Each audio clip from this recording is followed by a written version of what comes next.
Hello, I'm Nate Schoenfelder, part of the PingPlotter team, and I am fortunate today to be able to talk to Tim Quigg from Levenfeld Pearlstein, Director of Technology. Hello, Tim. Hey Nate, how are you today? I'm doing fantastic. How about yourself? Oh, no complaints. We're doing just fine. It's a bright sunny day here in Chicago, so we're happy. Yeah, here in Boise, it's been a little rainy, but it's starting to clear up a bit. So I just want to start off, Tim, if you can tell me a little bit about yourself and your role at LP. Yeah, so I'm the director of technology at LP. We're a firm of around 80 attorneys, 165, 170 employees total. Located in Chicago, Illinois. We've got one remote office out in the suburbs. Um, we have a staff of 5 internal IT, and we leverage outside partners whenever possible, right? Because it just makes more sense for our firm to um, make use of people's specialties as opposed to keeping it all in-house. For sure. I know that we had talked a little bit before. We were on a webinar for the uh, International Legal Technology Association, but I wanted to talk a little bit more today about your experience, like many people in IT and around the world, having to deal with the COVID-19 crisis, going remote. Uh, Wanted to discuss a bit about what it was like for you going to a remote firm, and how things worked for you, things that were successful, challenges you faced, and how you've been able to overcome them and what your plans are for the future. So just to start, I think we can all think about 14 months ago where we were all at. If you could tell me a little bit about what your experience was trying to shift a bunch of attorneys and IT to a remote firm. Yeah, so we were fortunate in that we had licensing for everyone to work remote. What we did not have was a remote work mindset. We were very much in everyone in the office all day, every day type of a firm. We offer that flexibility to be remote. Most people did not utilize it. So that was a change for pretty much everyone in the firm. In just how we did everything, right? It was, if people had an IT issue, they just walked down the hall and grabbed someone from IT. They weren't used to having to send an email or an IM or pick up the phone, right? I would do the same thing if I had a question for HR. I didn't schedule a video call to talk to HR. I just went and knocked on their door, right? So the way we did pretty much everything, collaboration was completely thrown on its side. And how are we going to deal with that? Like everyone else, we saw it coming a little ahead of time, but obviously more time would have been better. But we were happy that we had everyone up and running on Monday morning. What was that? The 16th March, and don't know that many other firms can say that. So we were pretty proud of that. But like everyone else, there was a flood of calls, right? You know, we had to ship desktops home with some people because we didn't have laptops and there were no laptops to be had, right? And they needed help setting that up. And you had to FaceTime them to be able to see what was going on to make sure they weren't plugging their Ethernet cable just into the phone jack in the wall of their house, right? Because people tried to do that. There was, everyone competing for bandwidth, right? Many people's kids came home at the same time. And now all of a sudden you went from just trying to stream Netflix at night to trying to run 3 video calls at a time, all on, a 10 meg connection that just wasn't going to work. It was even a challenge for our team just to how do we keep up with this? We realized very quickly that our ticketing system didn't give us the visibility into what we needed, right? We needed some kind of a dashboard as to, hey, what's out there, what's been picked up, what still needs to be addressed, what needs to be followed up on. And going into our regular ticketing system wasn't doing that. We had to kind of build a very lo-fi dashboard very quickly just to be able to keep up. And you said the people's home networks were always a challenge. You always had someone that had their access point either behind their TV and they're trying to work in the far corner of their house in the basement, or the access point's in the basement and they're trying to work up in the spare bedroom, and you just can't understand why network connections weren't good. And that was, I don't think that's anything that was unique to us. I think that was challenges happening all across the country. Yeah, I think that's actually something that we've heard a lot on our side, um, especially when it comes to competition for bandwidth network. As you mentioned, everyone, it wasn't just people having to use their own home internet for work for themselves, their whole family, people doing Zoom school, things like that. Um, that I think a lot of people would have expectations of what their home networks could do, and were a bit surprised when all of a sudden calls were dropping. And I have to imagine for supporting attorneys that probably found yourself in maybe a few more arguments than you might have expected otherwise. Right. Yeah, and arguments is a good way to put it, right? Because their first notion is always, what's wrong with the VPN? What's wrong with Outlook? Why is it? And it's the, like, everybody else is fine. It's, not hard to deduce. Problems probably on your side, not on ours. But you know, every morning you get that email, is VPN down? It's like, no, VPN's up. It's you, not us. Yeah. And if I understand right, that's kind of how you found us, PingPlotter, is having those kind of arguments that we have heard quite a few times.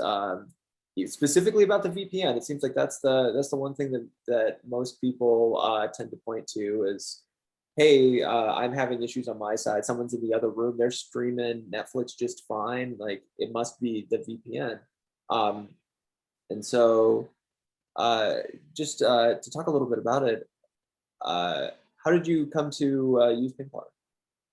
And so, like you said, uh, I forget which advertising came across, my screen, and I just kind of said, hey, this is worth looking at, because it was exactly like we said.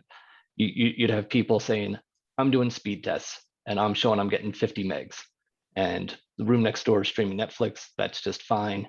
It's got to be something else. It's not my home network is fine. And when speed test is the only test you can do, it's hard to argue. And it's hard to argue with people that are paid to argue for a living, right? So I needed data to give me and my team a leg to stand on.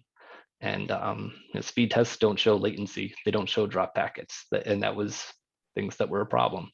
A lot of home internet solutions, yeah, you get great 50 megs down, you get 4 back up, right? And 50 meg down and 4 up is just fine for Netflix. Doesn't work nearly as well when you're trying to do a video conference, right?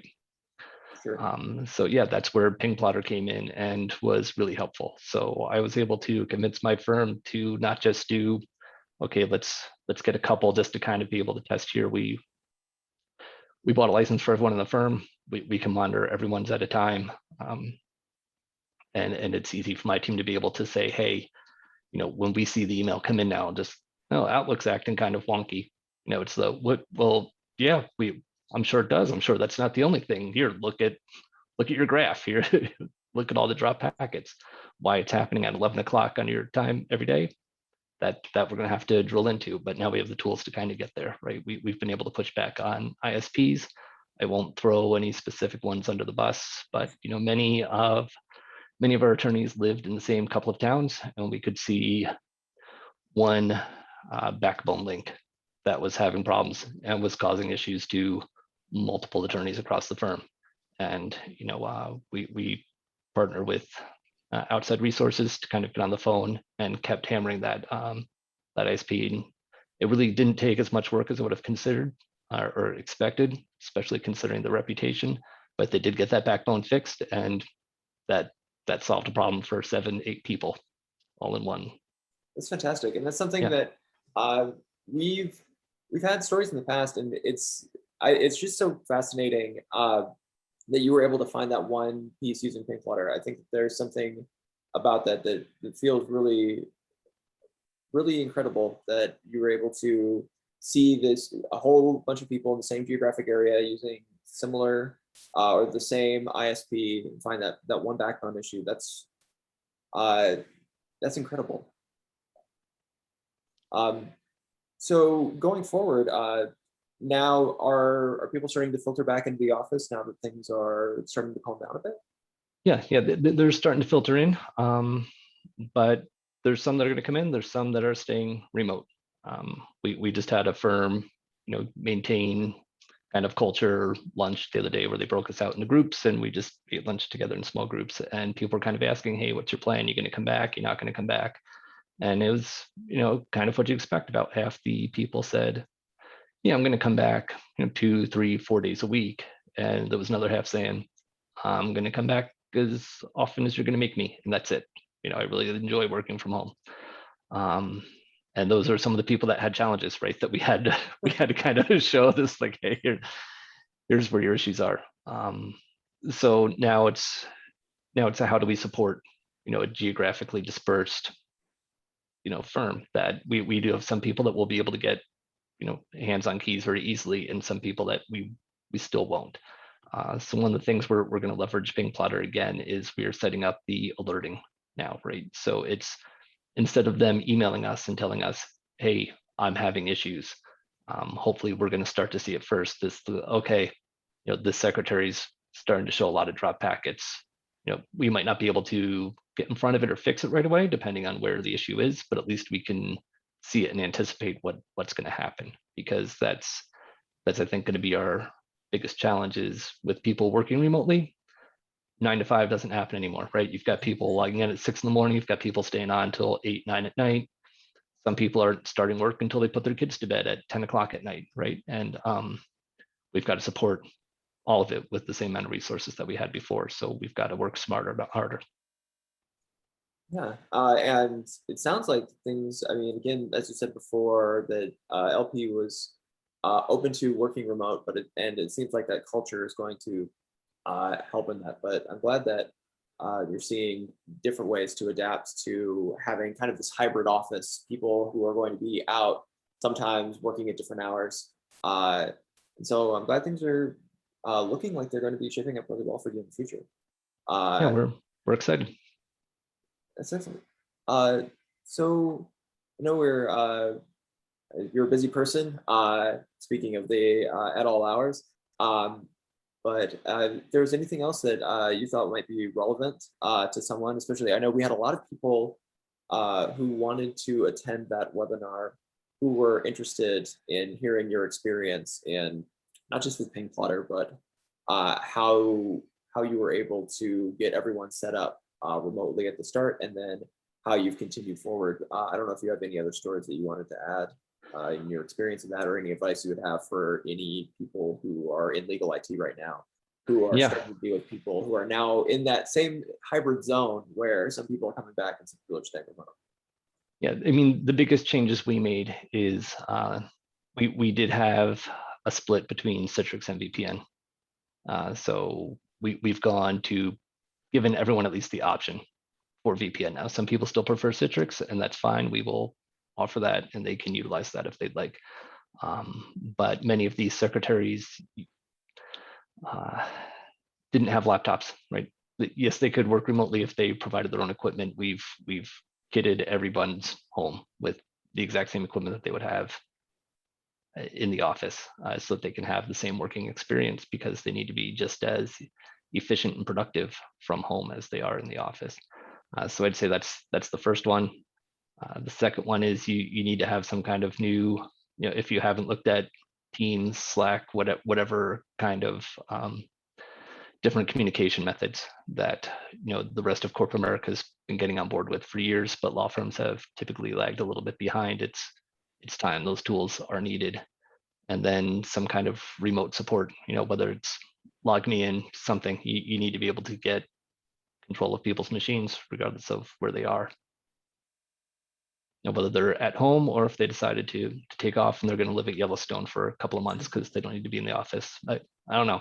Those things may or may not happen. I can't confirm or deny. For sure. And again, I think everyone, both inside and outside legal, are still trying to figure out what that balance is. Again, the coming in 2 days a week, 3 days a week. Some people who, again, especially as summer's coming, it's like, well, we have the Airbnb, we might as well stay. And so I'm glad that it seems like you have the communication tools, the networking tools to help support everybody on the team wherever they find themselves. And so I guess with that, I want to thank you so much for speaking with me a bit today. Tim, it's been an absolute pleasure. Yeah, thank you much. Thank you.